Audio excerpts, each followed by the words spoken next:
Welcome back to the Backseat Startup Podcast, where we give unsolicited advice to strangers on the internet. Today I'm joined by Emily Leahy, a performance strategist and mentor to ambitious business leaders, and she's the founder of Founder and Flow, an accelerator for early stage startups. Emily, thank you so much for being on the show. Yeah, Liz, happy to be here. So this is the show where we give unsolicited advice to strangers on the internet. So we will head over to Reddit, find a question posed by a founder, and we'll break it down. Great, let's jump in. So I think this one would be good for you because you certainly know a whole lot about this area. Should we click in here and see what this one is all about? Let's do it. Great. So I will give it a read for the sake of the listeners and not viewers. So the title of this is How Do You Manage/Optimize Your Time? How do you manage/optimize your time between your deep work for your startup, time with partner, cooking, commute, workout, creating content online, editing, posting, friends, family, and everything around it? Curious to see how some of you who got it to work consistently do this. The only way I see this as possible over a long period of time is if I prioritize batch work, set very clear expectations, and delegate as much as possible to focus on the most important tasks. So what do you think about that? Yeah, there's a lot in here. And this is a pretty common question that I get from a lot of people on Twitter, a lot of startup founders that, they're doing okay, but they have a lot on their plate and they start to get to this place where they're like, oh, this is a lot to manage. I'm juggling a lot and I'm not sure I'm doing anything as best as I could be. So this is, again, something that is not going to be some kind of mental model that I can just share and say, hey, this is how to do it for everyone. This is more something like a formula or something that you have to look at, like an equation. And human performance it's complex. I think if it was so simple, we would just already have it figured out, right? People wouldn't be asking this question online to strangers. But what I would say is that it's not about necessarily fine-tuning your time. It's actually focusing on energy first. And I say this because it's about how much energy does each task take? What kind of energy does it take, right? It's very different to do like tedious tasks. Think about like an easy email or like checking something off your list or brushing your teeth. I mean, there could be some very easy tasks throughout the day that you don't even have to think about. It doesn't take much brain power. It doesn't take a lot of capacity. But deeply connecting with your partner and making sure that you're present for them, or going into a meeting where there's maybe potential high conflict. Maybe it could be, editing something or presenting something to a team, and there could be a lot of energy that's necessary for that task, or doing a lot of Zoom calls. So what I like to do is start to stack certain tasks together that take similar energy. That's a big piece of how I actually run my day-to-day. And I also had to start to experiment with even like working out. Like I was doing really intense workouts in the morning and I was like needing to take a nap by the afternoon. Plus I was working really hard throughout the day and not really taking those breaks. And so I would just be exhausted by the weekend and I wouldn't have time for any relationships or really like any alone time. I was kind of just like a potato sitting on my couch and like, I don't know what to do. And now I know that like Monday's going to come and I'm going to have to start this all over again, So I've gone through many of those phases of my life. So in terms of optimizing your time, it's first, the goal is optimizing your energy. And I'm happy to go more deeply into this, but finding your rhythm is really important. And so now, for example, like when I wake up, I take my time in the morning. I really enjoy my mornings, and then I do some deep work, especially being out here in Europe because no one's awake in the US, so no one's texting me or emailing me yet, right? And so I'm like, great, like I kind of feel like now I'm up late at night and no one's bothering me, so it's important. But I know a lot of people who stay up super late at night to get that feeling, but really it's just about boundaries, So in the morning I have boundaries where I'm not checking my phone and I'm creating that space, managing my energy that way. I'm creating some structure.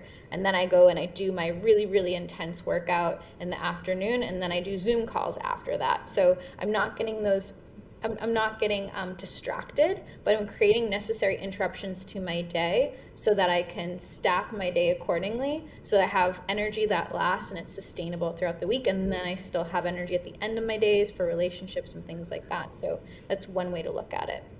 Yeah, I'm glad you started with kind of assessing the energy components of each of those, because this is a very unsophisticated example, but I stick by the rule of I do things that drain my energy when I have the most amount of energy, and I do the things that give me energy when I have the least amount of energy. For me, I am the most energetic and most focused like right when I wake up. So I usually try to do the things that I don't want to do first thing in the morning when I have that motivation and that energy. And in things I really love doing, whether that's hanging out with my wife or tinkering on a side project, I tend to schedule those when I'm kind of hitting a wall and the stuff that I am getting through that I don't want to do, and because those things make me really happy and energize me and kind of restore that balance in my life. So that is kind of a reductive way of looking at it, but that's my kind of two-rule philosophy towards my day. But you mentioned we can go deeper if you want to go deeper. I would love to go deeper because this is very much your field of expertise.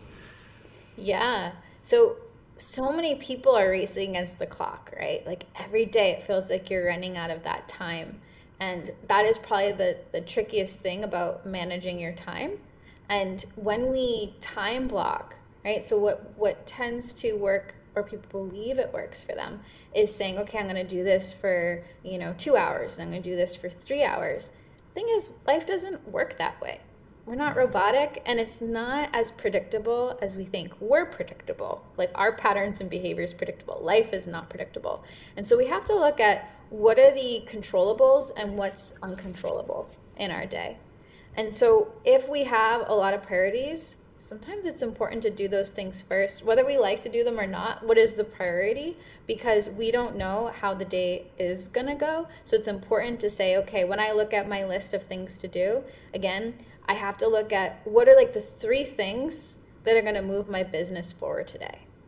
And if those 3 things don't get done, then, it's just, I'm not going to really make a difference in my revenue. I'm not going to really make a difference in the structures that need to happen in order to grow. It's really about growth, right? Everything for me, running a business and running my life is about growth. So I have to look at what are the main priorities. And if I'm running my life like a fire drill and everything is urgent, like that's a big way that you're not going to optimize your time, because what happens is you get so overwhelmed. What overwhelm does, it strips us of our time because we get into confusion. Our brain doesn't work as efficiently. We're not going to be as effective. So it's really interesting, right? Of like what makes us get into a place where we're not in that optimized place. And in performance, there's this equation. There's many equations I use with my performance work, but the base equation is performance equals potential minus interference. And so the more that you can get out of the way, the more time you're going to have. So the more that you master your energy, actually, you're going to find that you can get a lot of things done in a day. You're just the one who's usually the problem, but the good thing is you're the solution as well. So that is like one way to look at it. So prioritizing what's most important so that you're growing, and then also what's hindering the growth, and making sure you're removing that throughout the day so that you can sustain and you can get into this optimal state, which is different than peak, actually. Peak is like, if you're an athlete, then you're going to get into that peak state, and it's just for that like moment, for the game. But the thing is, like with business, it's a marathon. So we want to be in optimal performance because we want to sustain that energy. If we just get into a peak place, which is sprinting, yes, it's helpful in certain times. But if we're sprinting in an uncontrolled way, we're also going to lose a lot of time as well. I'm curious your thoughts about the Pomodoro technique. So Pomodoro, if for the listeners who don't know what that is, it's basically the concept of having a scheduled amount of time that you're hustling, working, and then it's followed by a X amount of time break. I think a pretty common one is like 25 minutes on, 5 minutes off. And I like that you said your day is really unpredictable and things come in. Like it's very great that we have, do not disturb on our phones, and you can schedule that. You can set that to have certain emails and phone calls still come in during Do Not Disturb, and there's some parameters that you can set around that. But I'm glad you touched on that because there's so many aspects of the day that you can't control and it gets away from you. So I'm, at a very broad sense, I'm curious to hear what you think about techniques like that. Yeah, again, these are different models that I think work for different people, and it's really important to figure out, okay, can you take some of these frameworks and then play with them? What is going to work best for you? So when I was teaching yoga like 10 years ago, there's this breath technique, and it's called box breathing. And you're breathing in for 4 and holding for 4 and out for 4. Now, for some people, they have a bigger capacity. So breathing into 4 is like, it's not, that breath work technique isn't doing much, right? It's like, okay, and then I'm holding it, okay, I'm letting go. But for some people, they need to count to 10. For some people who have, their lung capacity is very much smaller, 4 is a lot. 4 is like maybe even too much for them, just depends, especially children. So when we think about capacity, some people have a capacity where they really do need time to get into focus, and it may take them 20 minutes just to get into that space. Right? And we have neurodivergent people. Everybody's so different. Everyone's brain works differently. So you have to understand, well, what does it take? What kind of activities are you doing? Because some activities, like you might have so much resistance to, it takes 25 minutes just to sit down and just like get to it. And then you need another hour, 2 hours to just not feel like you have to have an alarm that's going to go off and you have to do something, right? And other times you do have activities where 25 minutes is enough because there's just so much going on in the brain. We have this beta brainwave state, and if we're hyper-focused for too long, it can actually turn into anxiety and depression. And that's why a lot of people struggle with mental health, is because, the modern day world and the effects on the human brain, we're still discovering what that is. But in terms of these kinds of models, and getting back to your question, it's really about capacity of a person. Does that person and the task at hand?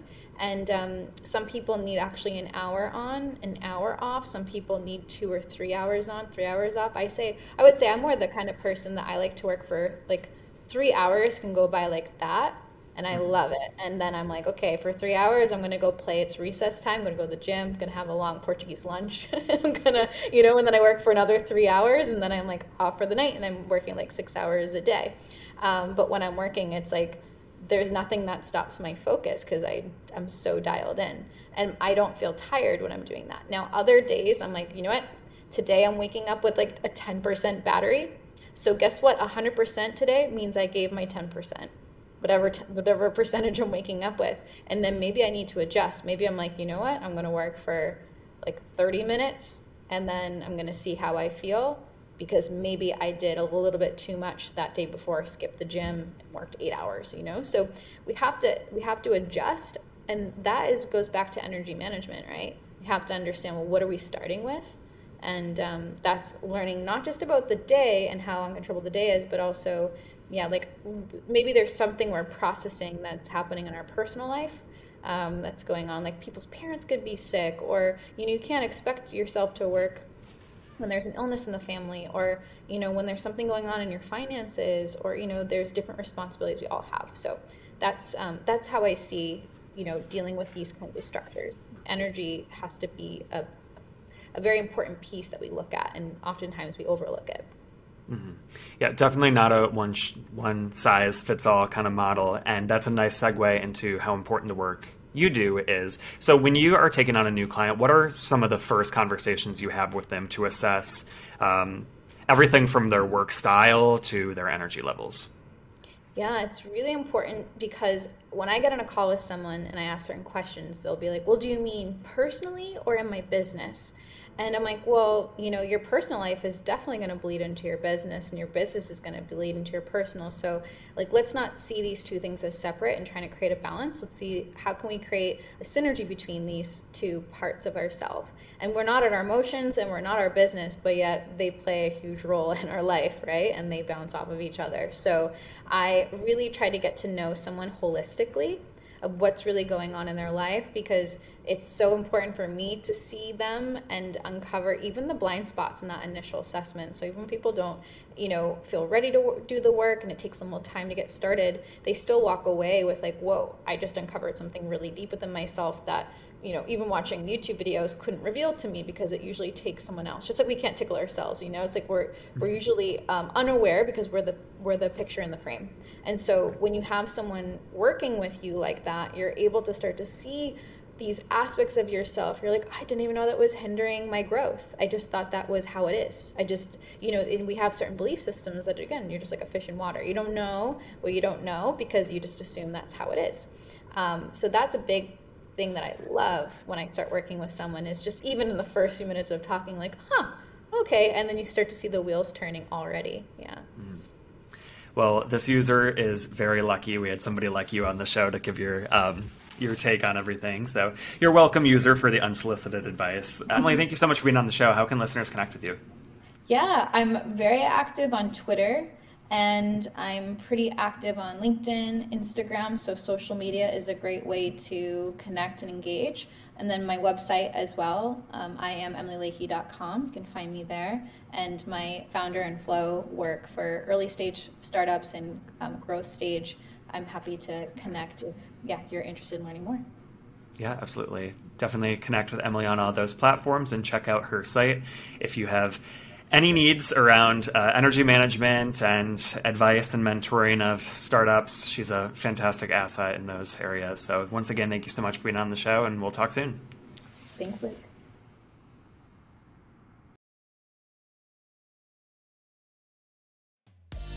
The Backseat Startup Podcast is brought to you by Startup Founder Daily, a media company focused on early stage companies. To learn more or apply to be featured for free, head over to startupfounderdaily.com. You can find the link in the description below.